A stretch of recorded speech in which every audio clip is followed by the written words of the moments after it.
La plupart des insectes aiment se nourrir des plantes et ultimement les tuer.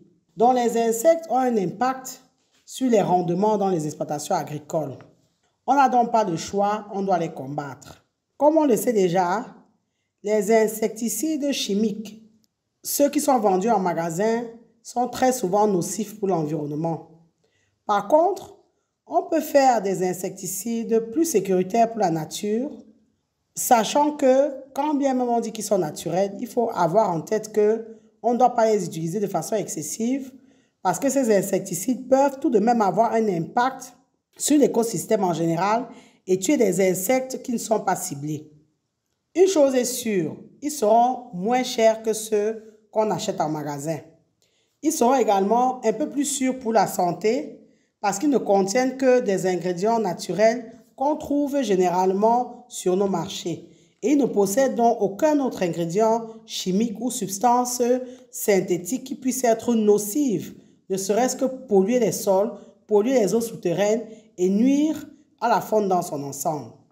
Une chose également certaine, c'est que les insecticides qu'on dit naturels ont l'avantage de mieux cibler les ravageurs, les nuisibles qu'on souhaite atteindre sans forcément nuire aux insectes qui sont bénéfiques à l'écosystème, tels que les abeilles, tels que les coccinelles, qui ont un rôle crucial qu'ils jouent, ne serait-ce qu'au niveau de la pollinisation.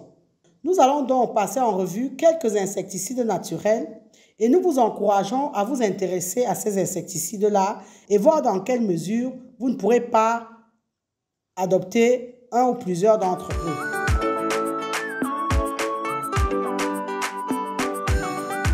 Le Nîmes, en fait, c'est le margousier. Donc, l'huile de Nîmes, c'est une huile végétale donc, qui est obtenue à partir des graines du margousier. Nous avons fait sur la chaîne AgriTV une vidéo entière sur le Nîmes. Donc, l'huile de Nîmes est une huile puissante et biodégradable. C'est une huile végétale qui peut agir comme un puissant insecticide naturel. Elle aura un impact sur certains insectes. Donc, elle va perturber différentes phases de développement des insectes, notamment les œufs, les larves. Elle ne représente aucune toxicité pour les animaux ainsi que pour les oiseaux. C'est une huile, donc, comme on l'a dit, qui est biodégradable. Elle sera répulsive pour les mouches, les moustiques, les tiques. Donc, vous allez mélanger de l'huile de Nîmes avec de l'eau et un peu de savon liquide. Dès que vous avez cette préparation prête à l'emploi, vous vaporisez directement sur les feuilles de vos plantes.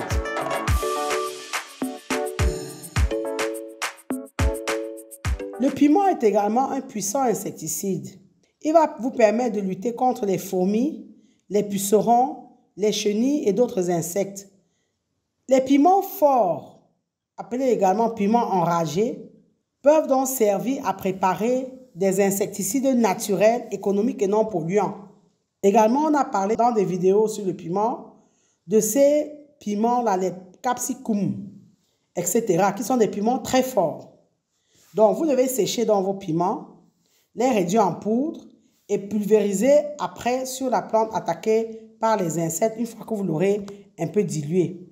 Les insecticides à base de piment ont un effet actif grâce à la capsaïne qui est présente dans ces piments-là. La capsaïne donc, va provoquer donc, une irritation, une sensation de brûlure chez les insectes. Donc, comme on l'a vu, vous prenez la poudre de piment, vous la mélangez à un peu d'eau et également à un peu de savon liquide ou de savon vaisselle. Vous allez diluer le tout et vous allez verser dans un vaporisateur et pulvériser.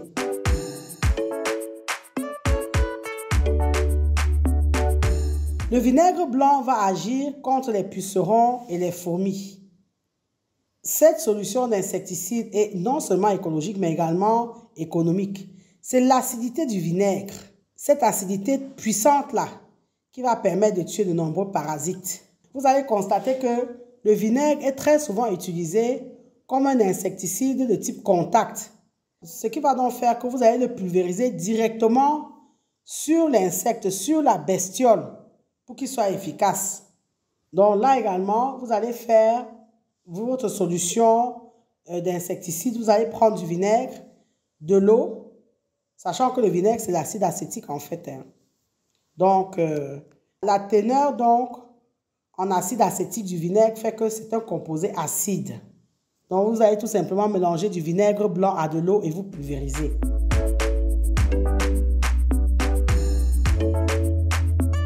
Le bicarbonate de soude va empêcher le développement des champignons.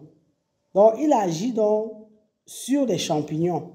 C'est un remarquable insecticide naturel non toxique pour l'environnement. Donc, vous allez mélanger le bicarbonate de soude à l'huile d'olive et à de l'eau et vous allez obtenir un produit à pulvériser.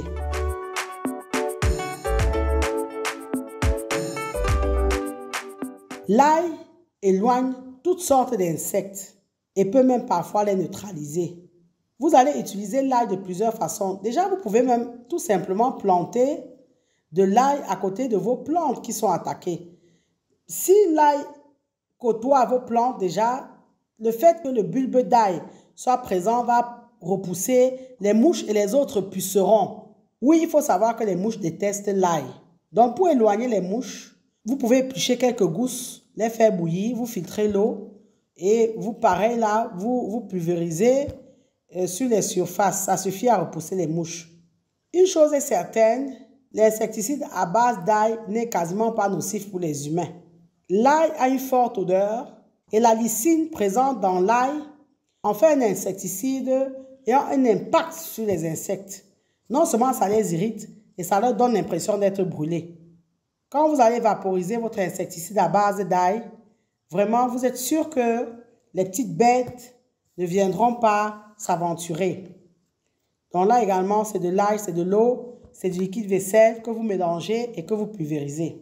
Il faut savoir que l'ail contient du soufre et c'est un principe actif qui permet d'agir sur des maladies cryptogamiques comme le mildiou, l'oïdium. Donc, il faut également l'avoir en tête.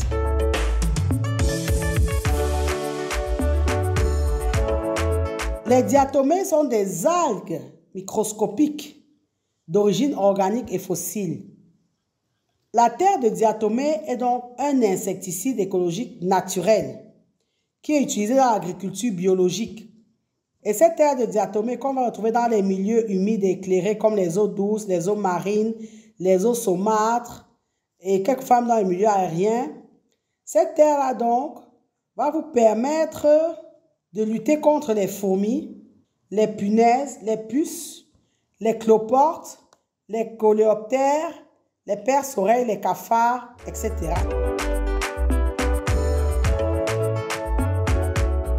Le tabac est très efficace et vous permet de lutter contre les mouches blanches, la rouille. Pour composer votre insecticide à base de tabac, vous allez mélanger des feuilles de tabac, les découper en petits morceaux, les tremper dans de l'eau. Vous ajoutez un peu de savon de ménage et vous faites bouillir le tout pendant une demi-heure. Vous laissez refroidir, vous filtrez et vous séparez le liquide des solides. Vous filtrez donc. Le mélange obtenu, vous allez le diluer avant de l'utiliser parce qu'il est quand même puissant. Donc, vous allez diluer le mélange obtenu encore quand vous allez charger votre pulvérisateur. Ça vous permet de traiter vos cultures de façon efficace. Donc, sachez effectivement que les feuilles de tabac constituent également un puissant insecticide.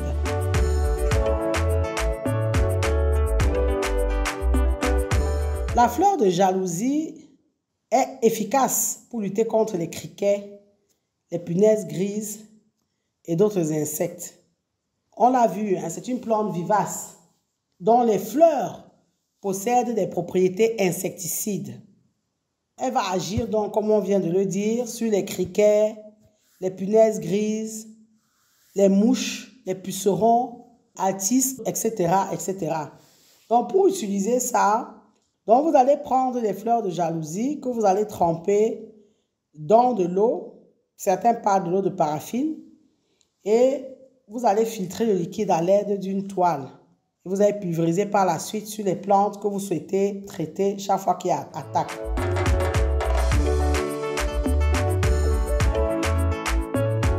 La cendre de bois est également un insecticide. On a vu que c'était un engrais, mais il faut savoir que c'est également un insecticide.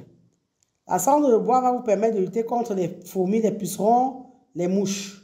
Vous allez faire le mélange cendre plus chaud plus eau. Vous pulvérisez sur vos plantes.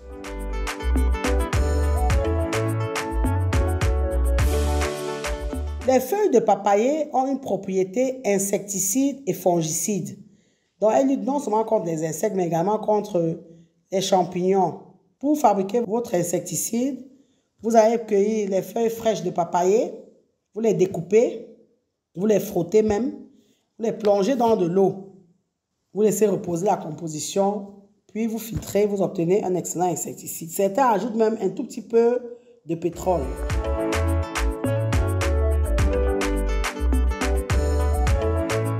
Les tiges et les feuilles de tomates sont réputées comme étant des insecticides qui vont inhiber la ponte des chenilles.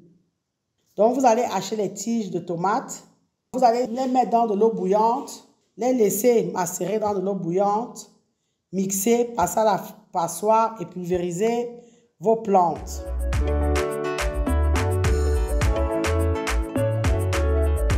Le basilic également est un insecticide. Le basilic va vous permettre de lutter contre les tiques. Il va inhiber la croissance des tiques.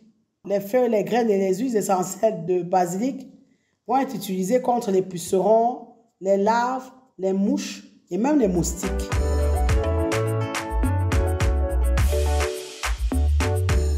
Le savon noir est un insecticide naturel qui est reconnu pour son efficacité contre une variété d'insectes nuisibles. Les thrips, les pucerons, les cochenilles, les limaces, les araignées rouges, les acariens, etc. Vraiment, c'est un produit très polyvalent qui peut être appliqué sur un large éventail de plantes, de fleurs et d'arbustes de votre exploitation. La recette est facile, il suffit de mélanger du savon noir liquide à de l'eau tiède. Vous obtenez votre insecticide que vous pulvérisez. Vous l'avez vu, il faut vous intéresser à des solutions naturelles qui coûtent pas toujours très cher. Merci de liker, partager et commenter la vidéo si vous pensez qu'elle vous a été utile. Abonnez-vous à AgriTV Web et activez la cloche de notification pour ne pas manquer nos prochaines publications. Et rappelez-vous toujours et toujours que savoir est le point de départ, mais c'est agir qui fait et qui fera toujours toute la différence. Maintenant que vous savez, place à l'action.